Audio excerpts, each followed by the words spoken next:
It looks like Cardano is finally in the starting blocks and ready to go full tilt on DeFi. So much so that IOHK is planning special summits just for Cardano DeFi developers. Given that DeFi has never launched on such a big blockchain before, I don't know if any of us are prepared for what's about to happen. Ready? Let's go. We're going to cover the comments from Charles earlier today related to DeFi, some very positive coverage of World Mobile in TechCrunch, a new partnership for Coti-Djed project, a change reflected in the minutes from the Fed's November FOMC meeting, and apparently, the biggest NFT drop in the history of Cardano. Charles dropped this video today. It was entitled Caravan Moving On Micro Summits. Obviously, this is still a little bit of a reaction to the eToro event. We can't really call it the eToro delisting anymore because apparently it wasn't really a delisting. Apparently, it was just kind of limitation on the activities of US customers in Cardano on the exchange. They don't want Americans trading at least U.S. Americans trading on the exchange. I'm not leaving you out, Latin America. I know you're Americans too. I know it, but my attitude is still, who cares what eToro's agenda is? They kind of called it a business decision based on something having to do with regulatory and evolving regulatory. Who cares? They made this decision. They're still just a tiny exchange, very tiny compared to the exchanges we're used to talking about. So I'm not too worried about it. And I actually still don't care what eToro's agenda is. But this video was interesting and important, I think, because it gave us a glimpse into exactly how much IOHK is preparing for the advent of DeFi on Cardano. And it's obviously not lost on them that DeFi has never really launched on a blockchain this big. Ethereum wasn't this big when smart contracts and obviously the very beginning stages of DeFi launched on Ethereum. No other blockchain has been this big when DeFi launched. And it's not like the early days when DeFi was just evolving on Ethereum. We already kind of know what types of what types of DeFi dApps are useful in crypto. And with all that knowledge, many different developers are going to be launching exactly those dApps on Cardano. So from day one, it won't be this process purely of discovering new use cases. We already kind of know about a bunch of big use cases in DeFi that work great in crypto, and those are going to be launching on Cardano. IOHK is obviously very, very aware of this, and I think it sounds like they're making many more preparations for this birth of Cardano DeFi than maybe a lot of people realized. So Charles said they're going to have topical mini summits. We all remember the Cardano Summit 2021. They're going to have mini summits. They'll start with a DexCon. This is obviously going to be a conference for the developers of decentralized exchanges. Charles says the PAB, the Plutus application backend on mainnet, which obviously is going to be used by all these DEXs, will probably happen sometime in that December, January time period, which makes sense. I mean, we have like 5 days left in, 5, 6 days, less than a week left in November right now. So the PAB is obviously going to happen in December or January. Again, it's software. So they tell me December, January. I automatically assume like first half of February, which is also fine by me. But, optimistically, if we're lucky, maybe December, January. So Charles says, given that DexCon will be maybe February or March, he says, hopefully the certification program will be mature by then too. So they're obviously trying to time this so the PAB is in place. They've gotten some feedback on the PAB, and these DeFi projects have gotten used to using the PAB, and he's hoping that the certification program will obviously have made some progress, have a little purchase by then as well. Obviously, the certification program is going to be important if we're going to have quality DeFi projects in Cardano. I think certification is going to be huge. As Charles pointed out, a couple times in various recent videos, we had over $10 billion lost in DeFi and crypto just this year. And we're trying to avoid as much of that as we possibly can in Cardano. We are going to have losses. They're obviously going to happen. It's an open ecosystem. Anybody can create a dApp and push it out there. And anybody, these are human beings. So some of them are going to make mistakes.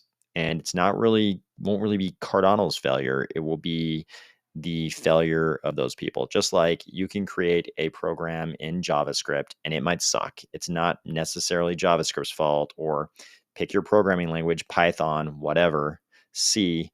Like, it's not the fault of the programming language, it's the developer's fault. Same thing's going to happen in Cardano.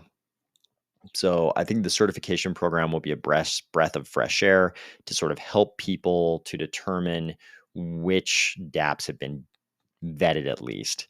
So they're also thinking about having these mini summits for things like algorithmic stablecoins, oracles, NFT markets. And these are not meant to be giant public events. These micro summits would have maybe like 30 to 50 people. It would really just be for the developers in these various niches, so they can come in and interact with teams like the Plutus team, so that the Plutus team can get feedback, the developers can learn about what's going on internally in the development of this infrastructure, so that various adapt developer teams can interact with each other, share information, exchange ideas, also air grievances against IOHK. If they have some problem, they can give that feedback to IOHK. I think this is a great idea and a good way, as Charles put it, to not have various dApp development teams all replicating the same mistakes in parallel. Obviously, we talk a lot about parallel development in Cardano infrastructure, and it's a great thing with an organization like IOHK. You want them to have like a dozen teams all working on different things in parallel. But what you don't want is for a bunch of dApp development teams to all be trying to develop the same types of things and all making the same mistakes in parallel. When one team figures out something about a mistake they're making, you want that information to be communicated across the team so that everybody's not making the same mistakes over and over again. I thought this next part was interesting. They said these micro summits may have a bit of a regulatory bent, at least with the DexCon, at least the one having to do with DeFi. I think this is a great idea. I think, obviously we talk about regulatory issues on this channel quite a bit, probably boring a lot of people to tears, but I really do think that as the SEC and the CFTC and the other regulatory bodies in Washington sort of, ramp up their agendas, they really have a lot of regulation in mind for crypto. And, Washington is this crazy organic beast. You never quite know what's going to come out of it and why it came out. But it definitely appears like some of the key regulators have a lot of regulation in mind for crypto. So I really think the next couple of years are going to involve a lot of navigation of new and bewildering regulatory currents. I wish that weren't the case, but I definitely fear for a lot of our I fear for the ramifications of that phenomenon on a lot of our Cardano DeFi platforms, projects, dApps. I think it's going to be pretty impactful. I wish that weren't the case. I'm just afraid for a lot of these projects. Um, you know, we've covered it so many times in this channel, but there are whole genres of projects, and Gary Gensler, as head of C, has come straight out, letting us know in no uncertain terms that he definitely thinks they are not within the current regulations, and he definitely means to bring them within those regulations. So we'll see how that pans out. I'm glad to hear that these micro summits, at least with the DexCon, will have a regulatory bent. Charles says he thinks that Voltaire will help with this because, and this is key, I think a lot of people haven't understood this yet. He says Cardano native assets can make use of all of the Cardano governance stuff just like ADA does. So this is important. And this is a little bit of what he was implying the other day when he said that Ethereum sort of has to figure out how to create DAOs to run all their projects. It's no secret in crypto that decentralization seems to be a metric that matters for crypto regulation. And there was an interesting thread. There's an interesting thread that I retweeted the other day with a notation that it was either a video or a thread. I think it might have been actually it was a video discussion. I retweeted it maybe like last week, and it was a great discussion of exactly which prong of the Howey test is sort of affected by decentralization. It's the prong that has to do with, the efforts of others. We won't go into that here. We've covered the Howey test a million times on this channel. But, basically, you're not hoping for a return purely by the efforts of others. If the argument at least is that you're not fitting the prong that you're anticipating and I'm using different terminology here to make it more comprehensible, but you're not anticipating a return on an investment purely by the efforts of others if you're part of a gigantic decentralized thing where a DAO is governing everything. That's the basic gist of that idea. And there's not really any guarantee that the regulators will necessarily follow that idea.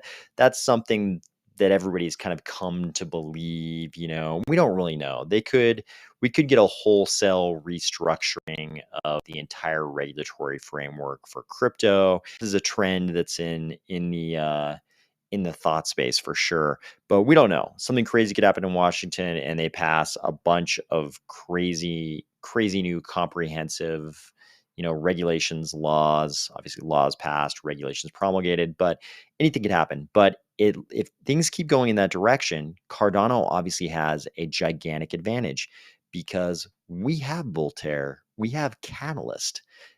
Cardano DeFi projects, if they issue native assets, they can plug themselves directly into Catalyst because those native assets can avail themselves of Cardano governance tools like Catalyst, just like ADA can. This is a huge hidden benefit of Cardano native assets. If you issue Cardano native assets, you can plug directly into Catalyst.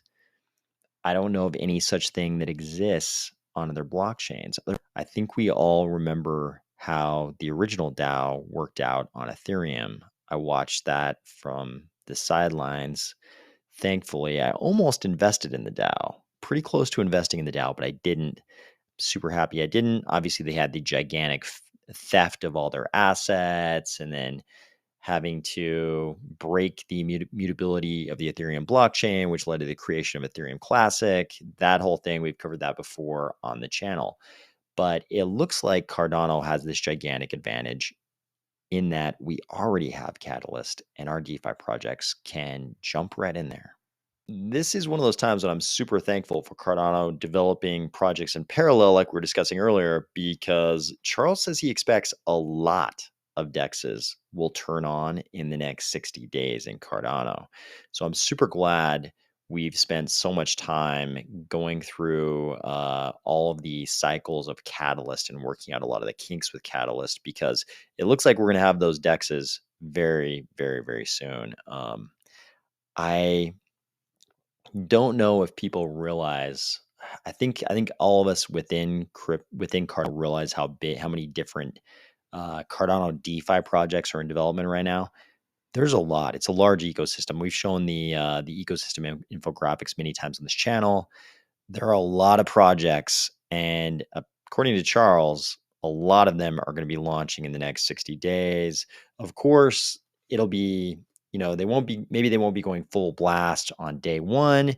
There's a lot of things they have to work out. We've never done DeFi on Cardano before, so there's going to be things to work out, but I think it's going to be pretty overwhelming. And I don't think people outside of Cardano are prepared for how much Cardano DeFi is coming, just like they weren't really prepared for how much Cardano NFT action there was going to be. I mean, obviously, it's kind of a meme in the Cardano community that people outside of Cardano don't realize that Cardano NFTs don't require smart contracts. It's been an ongoing source of hilarity this whole time. But I think this is going to be even more true of our DeFi ecosystem. I think a lot of people stopped listening as soon as they found a little relief from their fears about Cardano. And I'm talking about maximalists of other blockchains. As soon, they're obviously afraid of a brand new blockchain taking over the DeFi space. As soon as they heard the word concurrency, they sort of stopped listening. They're like, okay, we don't need to worry about Cardano. There's concurrency. That'll save us. I don't think they realize we figured out frameworks to best deal with concurrency really fast. And in fact, a lot of people are now arguing that an EUTXO system might be the most concurrent system. It might be the best way to have concurrency. So I think maximalists of other blockchains are going to be pretty shocked at how much DeFi activity is going on. And I think even some people inside Cardano aren't going to be prepared for all of these different projects kind of just turning on all at once. It's going to be a very different blockchain. Obviously, it won't all happen on the same day, but I think there's going to be a day when we wake up, probably only a small number of months from now, when everything looks completely different in a good way. Charles says they're also looking at building a web-oriented version of the Plutus application backend for JavaScript. He would like to have a beta version of this also available by the first DexCon. That's also very interesting. Obviously, Haskell is a pretty steep learning curve, and having a Plutus application backend, which is basically just a library, having a library for JavaScript would be a pretty big move. Charles also talked about the dApp Store. The dApp Store development is still in full swing. You saw some previews at the Cardano Summit of the dApp Store. It's going to go right into the new Cardano wallet. Right now, they're bringing in some domain experts in graphical user interfaces to make it beautiful and functional. I'm really looking forward to seeing that. I think we all know we have a lot of Cardano wallets, but I think it would not hurt to get this cool new wallet out with the dApp Store in it. And I'm glad to hear they're bringing in some GUI people who just sort of focus on that to make it as cool as possible. You guys know I love World Mobile's mission, so I get really excited when I see really positive coverage of World Mobile in such a mainstream outlet like TechCrunch. This article is called World Mobile Bringing Zanzibaris Online Through Mobile Network Built on Blockchain. And there's some pretty good quotes in here that I think kind of do a good job of telling sort of the World Mobile story. I like this right here. And now the residents have a choice. Do I own livestock, or is it better for me to own part of a telecom infrastructure and run a telecommunications platform? This option was never there before. So just like Uber or Airbnb, we are operating under the sharing economy model. And they also say this is a movement, and this can be the biggest mobile network in the world that is run by the people. No one has ever done that before. So that's what we're actually going for, said Watkins. I think this is great coverage. Congratulations to World Mobile for getting this. And I think everybody's looking forward to how awesome this is all going to be in Zanzibar and beyond. And of course, beyond. I think we all know that Zanzibar is just the beginning of that story. Well, look what Coti dropped today. Coti announced a partnership with SundaeSwap Labs to explore ways to implement the Djed stablecoin. I think this is interesting and, of course, makes perfect sense. SundaeSwap will be running a decentralized exchange, and Coti has this amazing algorithmic stablecoin. I think we all know where this is going. And just another example of the partnering and interoperability we see across the Cardano space. Don't you just love how governmental and quasi governmental institutions are so good at manipulating the timing of the news cycle? Here we are the day before a very big US holiday, and we have the Federal Reserve releasing the minutes from their FOMC meeting in November. The meeting in November happened over like 2 days, and I think it concluded on the 3rd or the 4th, something like that. It's been a while, and there's always a gap. Admittedly, there's always a gap between the meeting and them sort of releasing the minutes. But here we are, the day before Thanksgiving, and they released the minutes. I believe, I don't know what time they released the minutes, but it was kind of reported on in the late afternoon, when they know that a lot of people are going to miss the news, and it's probably good. It's probably to their benefit that a lot of people miss the news, because the minutes reflected a few different things that are a bit of a shift for the Federal Reserve. So here we have CNBC reporting minutes from the November Fed meeting show members concerned about inflation and willing to tighten policy should it continue to run hot. The meeting summary noted the officials would be willing to raise interest rates sooner than currently anticipated. Um, they also indicated that they feel conditions warrant a reduction in monthly asset purchases, with some members pushing for a more aggressive tapering. And they describe the current tapering schedule down here. Let's see, where is it? In the post-meeting statement, the FOMC said substantial further progress in the economy would allow a 15 billion a month reduction in purchases, 10 billion in treasuries, 5 billion in mortgage-backed securities. We already knew this. We talked about it on the channel. The minutes noted, here's the new part we didn't know until the minutes were published. The minutes noted that some FOMC members wanted an even faster pace to give the Fed leeway to raise rates sooner. Some participants suggested that reducing the pace of net asset purchases by more than 15 billion each month could be warranted so that the committee could be in a better position to make adjustments to the target range for federal funds rate, particularly in light of inflation pressures. Obviously, they're freaking out over inflation, probably as they should be. And so, I mean, we've got a couple different things going on here. They're saying they're preparing to raise rates, and they're probably thinking they're going to have to raise rates sooner than participants currently anticipated. So, I mean, this tells a story. Inflation got out of hand. They have to raise rates faster than they thought, and a lot of the members are saying they should taper faster than they thought. This kind of thing is usually pretty impactful on asset markets, of which crypto is an asset market. You'll find plenty of commentary on this in the regular financial news space. I won't go into too much detail on that, but this is fairly impactful. The Pavia land sale went down today. I I tried to I tried to talk people into not going too crazy on this because I'm always worried, people might buy something like this, and then down the road the price drops, and people's lives are ruined, things like that. So I begged people, don't go too crazy on this. Everybody went super crazy. It got super, super crazy. People bought way too much, so much. It was so oversubscribed. People tried to buy so much Pavia that none of the wallets could handle it. The system couldn't handle it. Pavia couldn't handle it. They couldn't even mint in on any kind of a normal timeline. Bots were going crazy. Everybody trying to buy it was going crazy. And it looks like Pavia is reporting that this is officially the biggest Cardano NFT drop ever. Biggest Cardano NFT drop ever, which is pretty wild.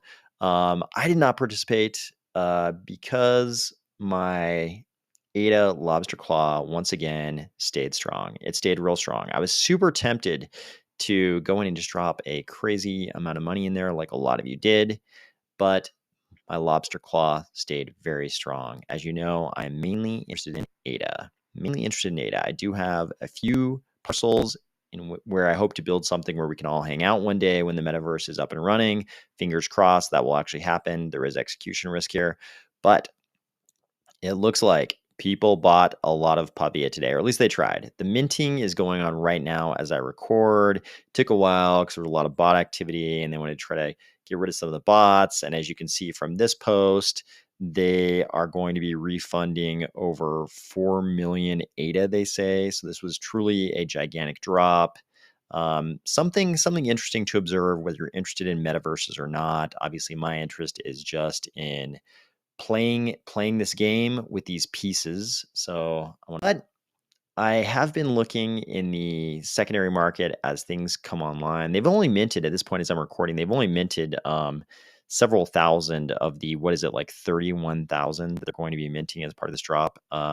So a lot more is going to come onto the secondary market. And I know a lot of you are strapping on your ghillie suits right now because you want to do some sniping. Try to do some sniping because maybe you couldn't mint, or just think you might be able to pick up some buys. And I'll be kind of keeping an eye on it too. But my ADA lobster claw is pretty strong. So it's going to have to be a pretty incredible buy. One of these days, when I reveal to you the location of Spy Beach, you will see, I think I may have done the greatest right after the first Pavia land sale. I may have done the greatest sniping ever. There's one parcel I bought that's part of the 3 adjoining parcels that are they're all on the waterfront there on the main island. We'll see if somebody can top me. Maybe somebody will top me in the next couple of days and snipe some property some better property for even cheaper. We are headed in the US. There is going to be a giant holiday tomorrow, which is mainly kind of an eating holiday for most people. So it's one of the more fun holidays. People do a lot of eating and drinking, which is super fun. Friday is also Black Friday, which is normally a day off. So I think I'm going to take a 2-day break. I'm going to take a little 2-day break just so I can do all the stuff you're supposed to do around this time of year. I hope you have a great rest of your week, though, and I will talk to you soon.